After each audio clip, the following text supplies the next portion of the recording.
Hello and welcome back to A Better World. This is your host, Mitchell J. Rabin, following up on Dear Mozart. Hello, Mozart. There we go. All right. One of these days I will have that together. It shouldn't take much longer. Welcome back to A Better World with Mitchell J. Rabin. I'm very glad you're joining us again today. Today I am going to be taking us on a stroll, if you will, through the landmines that you will find in the Democratic and Republican stranglehold on our democracy here in this country. Sad as it may sound, we no longer have the same kind of democracy we once did. This is largely due to the fact that we only have two parties that are in many respects, too many respects, I should say, indistinguishable from each other. Indeed, there are differences, and they should be recognized, but there are altogether too many similarities, and one of the most serious similarities is that they are being funded by the same corporate sources. So they are doing the bidding of the same masters. And that leaves the people about which the entire government was originally formed and for whom out in the cold. Now, it's becoming a story that no one wants to speak and no one wants to hear.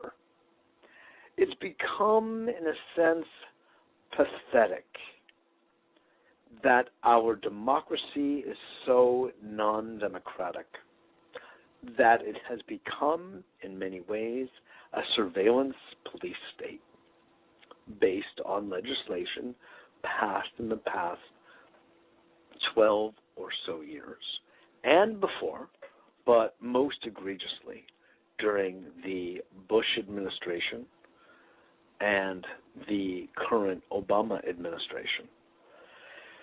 And, you know, because my life is largely about my professional life, etc., the subjects of health and healing and stress reduction, having a healthy lifestyle and the like, it's particularly disconcerting to see our outer spheres of government and the economy wither and diminish in their service to the people.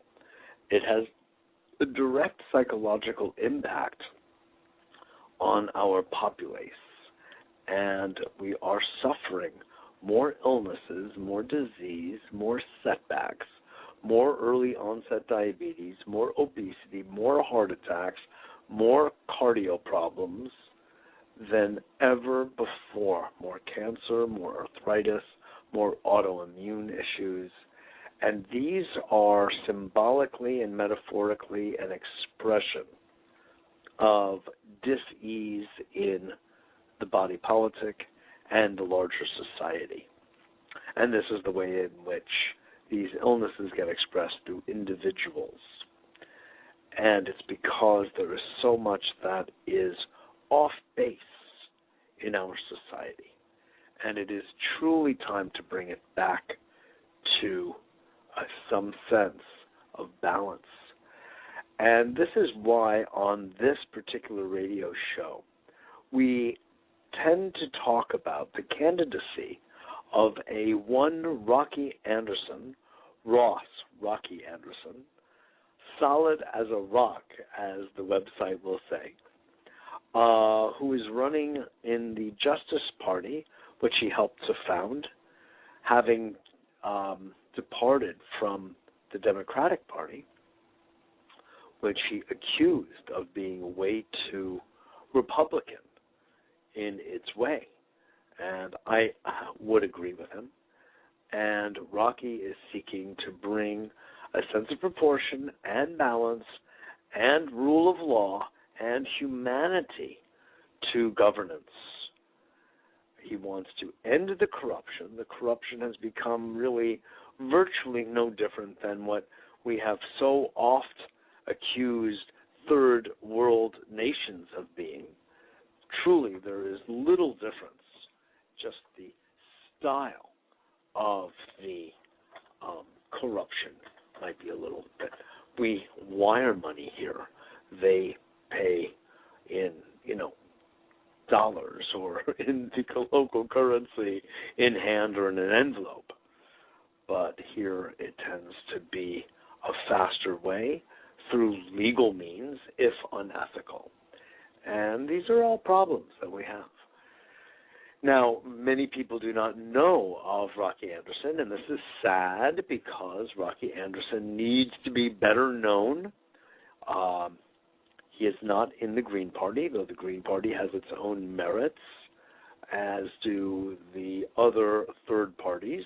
I would dare say a lot more merits these third parties have than the two duopolistic current Republican and Democratic parties, which both rule the day, and they have managed to also legally, again, completely unethically and undemocratically, edge the other possible parties out of televised debates, of national fora, of even getting ballot access.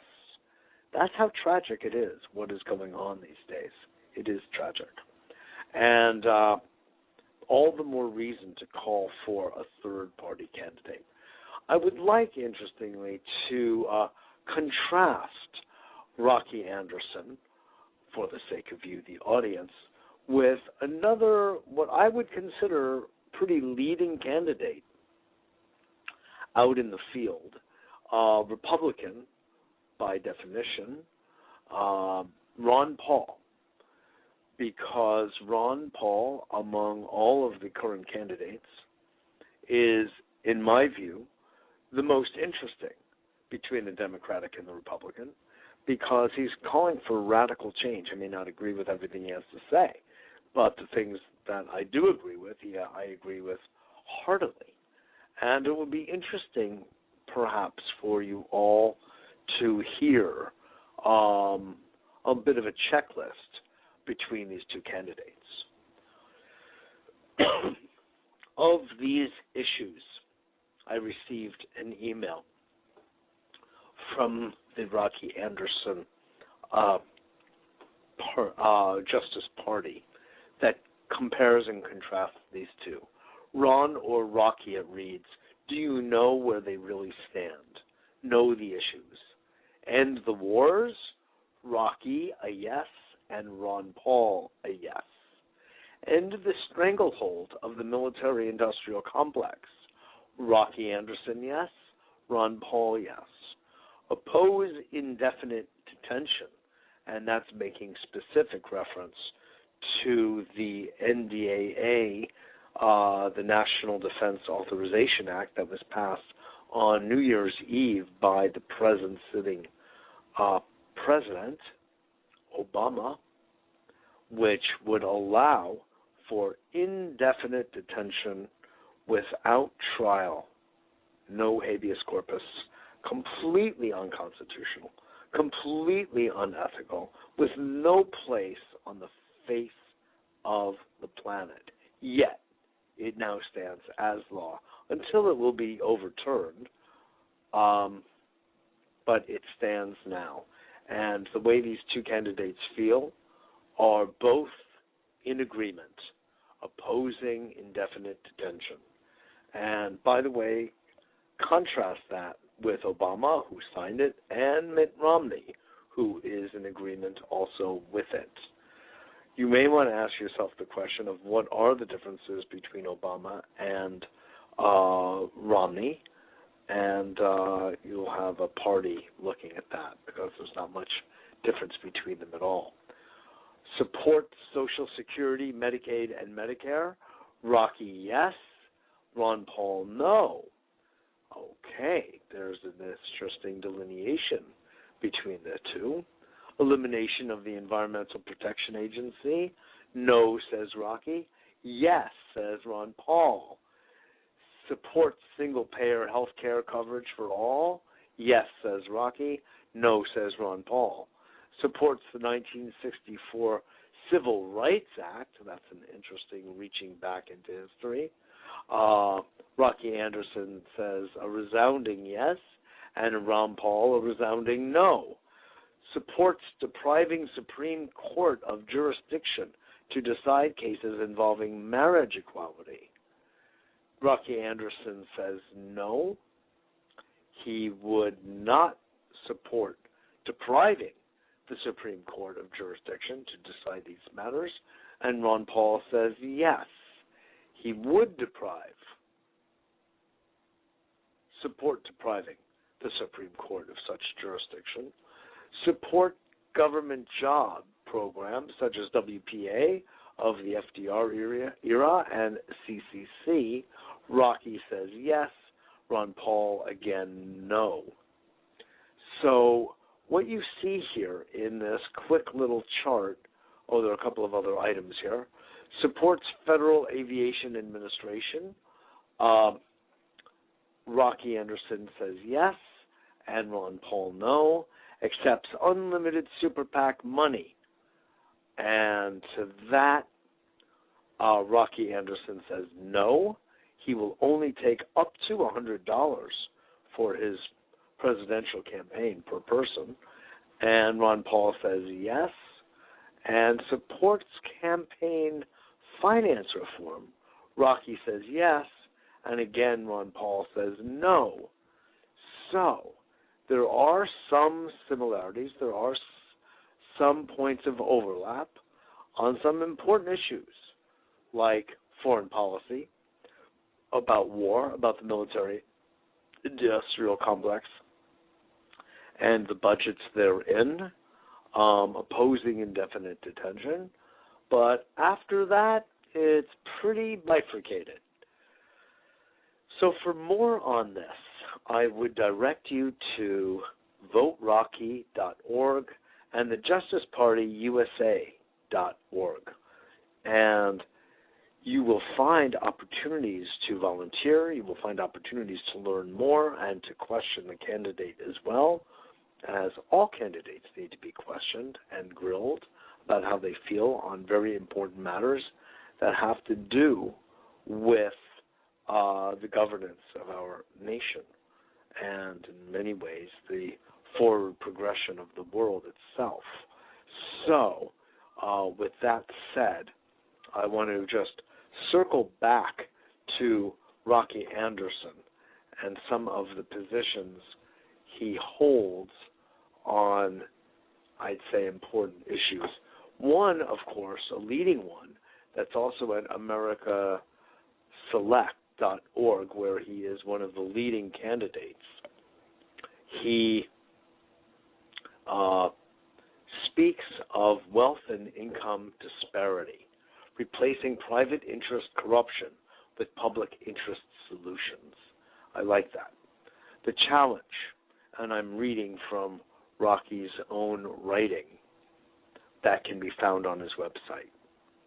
Since the 1970s, real wages have declined for the average American.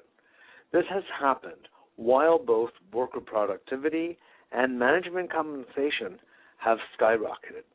Although workers have become better at what they do, the benefits have accrued 100% to management and investors. Hence, the ratio of CEO pay compared to average worker pay at 28-1 in the early 1970s now stands at between 185-1 to up to 325-1.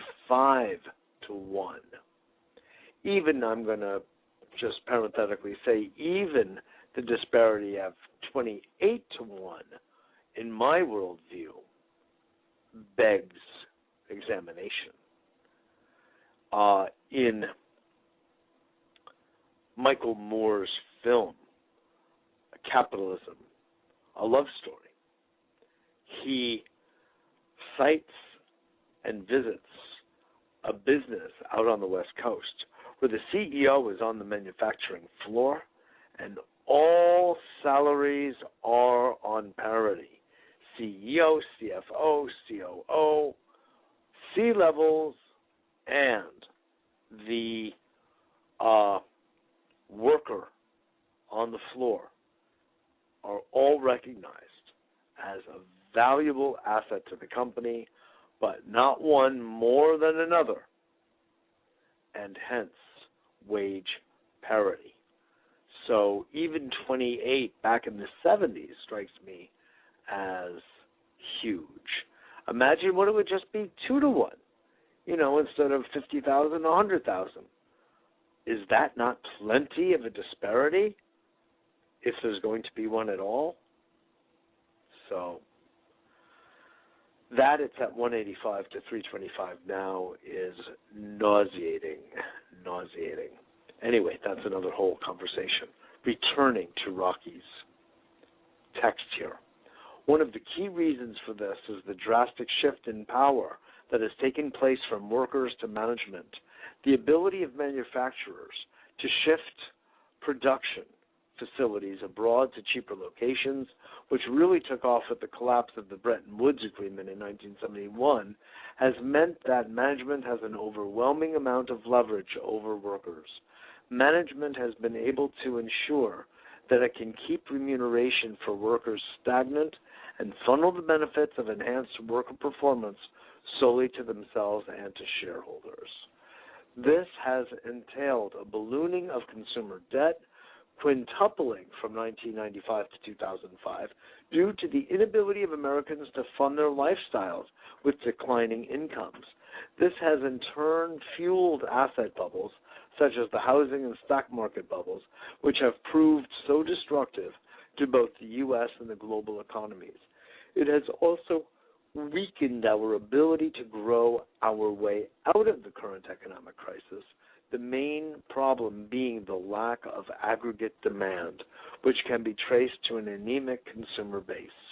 Only by strengthening the overwhelming majority of American employees in relation to corporate management can we improve the lot of the American consumer and ensure a more robust economy that will be beneficial for all.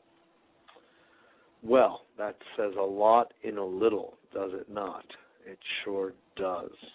Anyway, coming back to the subject of our economy, I'd like to make reference to the fact that there is a growing movement of a few things.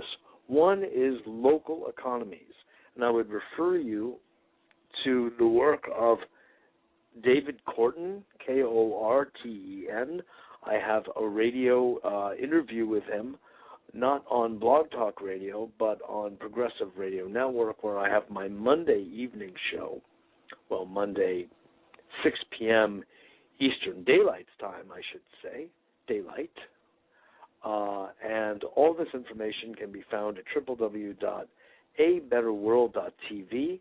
If you were to put in the name David Korten into the search engine there, you will see the radio show I did with him, in which he very elegantly states and lays out the idea of building local economies as the answer to a lot of the suffering we currently have in our larger systemic centralized system that requires massive transportation costs and the like. We need to put an end to this kind of thing. It's eating us alive. Food, talking about eating, is way better when grown and purchased locally. It empowers and enriches the local farmer. That is a dying profession. Nothing could be sadder than our own bread belt just going to waste. The bread basket becomes the waste basket, you could say. And this is the backbone of the American economy, always has been, but now it's in the hands, unfortunately, of agribusiness, corporatized farming. They don't care a whit about anything but profit. They don't care about the soil. They do monoculture farming, and it is disrupting our gene pool, let alone the interference of Monsanto with Terminator seed and all of their genetically modified organisms. But just monoculture alone and using the pesticides, insecticides, and herbicides that they continually do is disrupting the natural flow of life, and we are beginning to pay a price for it. And this has to be reversed. Rocky Anderson happens to be quite aware of these issues. There are interviews of Rocky Anderson also on through that same website at betterworld.tv, and I would urge you to go to listen in and gather more details about his sentiments about what's going on in the world, what's going on in our own local body politic, federally, nationally, here in the United States. And, we're in trouble, folks.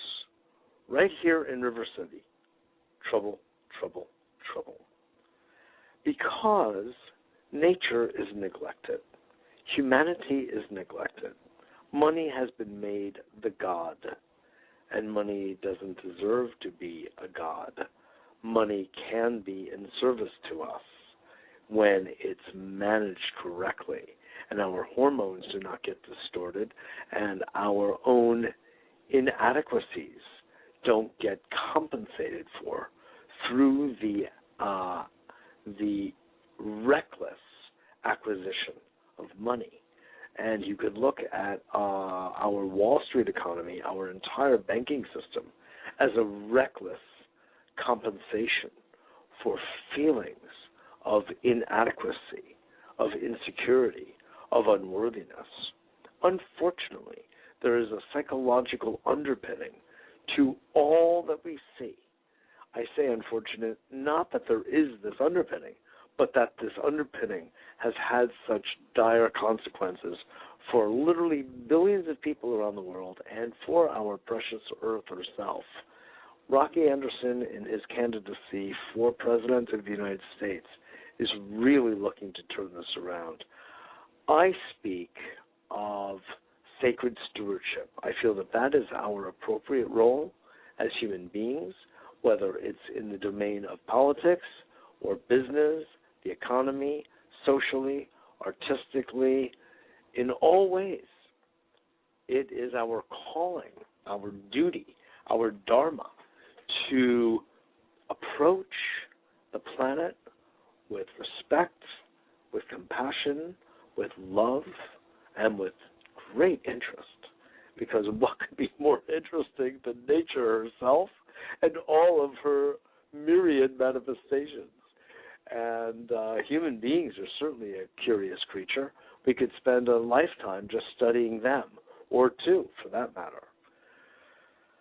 So I explore these kinds of topics on a routine basis on my Monday radio show and to some extent right here on Blog Talk Radio. So as a psychotherapist, holistic psychotherapist at that, and a stress management consultant, as well as an eco-entrepreneur, I have been on this path of bringing forward the ideas of social awareness and sacred stewardship for a long, long time, seeking to use this as the rudder of redirecting and re-evolving, if you will, our humane, humanitarian values, so that no matter what we do, we are first and foremost honoring Mother Earth, life herself, and all of her creation. And that's where humans come in. But first and foremost, we must go to the source. And the source for our local lives in this corner of the universe is Gaia. And I've spoken about this over and over again on the radio shows and the TV show, which is every Tuesday night at 10:30. Also accessible on www.abetterworld.tv. So please come and spend time at that website and explore it. I've also interviewed Dr. Jill Stein of the Green Party, presidential candidate there as well. So there's a lot of fun to be had, a lot of learning to be digested, and at the end of the day, I want to say that opening up the field to third-party candidates, whether they win or not, that be a democratically mandated right, assured right, not a privilege,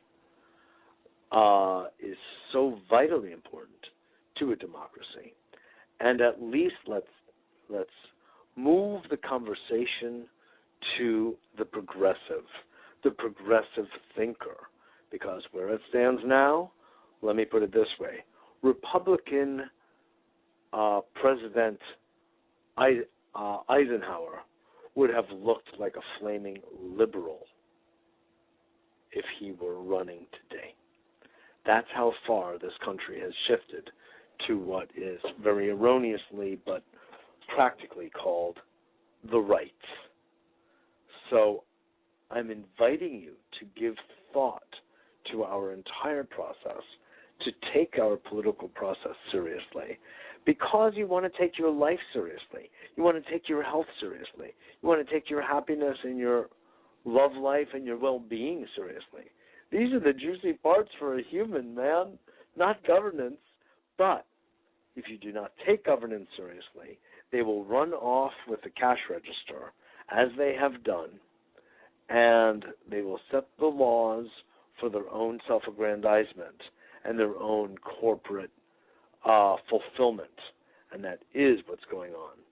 The United States of America has been overtaken. Indeed it has. It's not pretty, and we don't like to think about it. We way prefer denial. But it's time to see that there has been a coup, and it's subtle. It doesn't hit you over the head with a frying pan, but just simply allowing the rule of law to be flexed when it comes to our oligarchs, to our corporatists, is just enough in itself to let you know that democracy is not widespread in the land as it once was, but it has been marginalized to protect the wealthy elite, and this is just not acceptable. That's why the candidacy of Rocky Anderson is one to be taken seriously. I would really invite you to come and listen and learn more. He's been touring out on the West Coast. There's a chance to meet him. Go to the website, voterocky.org, and thejusticepartyusa.org. Please make a donation or two and let us know where you stand with the issues Rocky wants to know, because he wants to recognize and he also wants to go with the will of the people according to rule of law.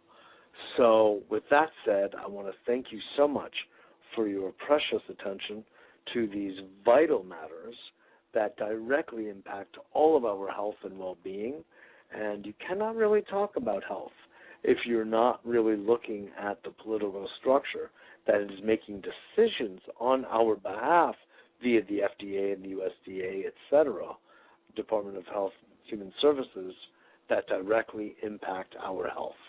Visit us and get on our newsletter at www.abetterworld.tv.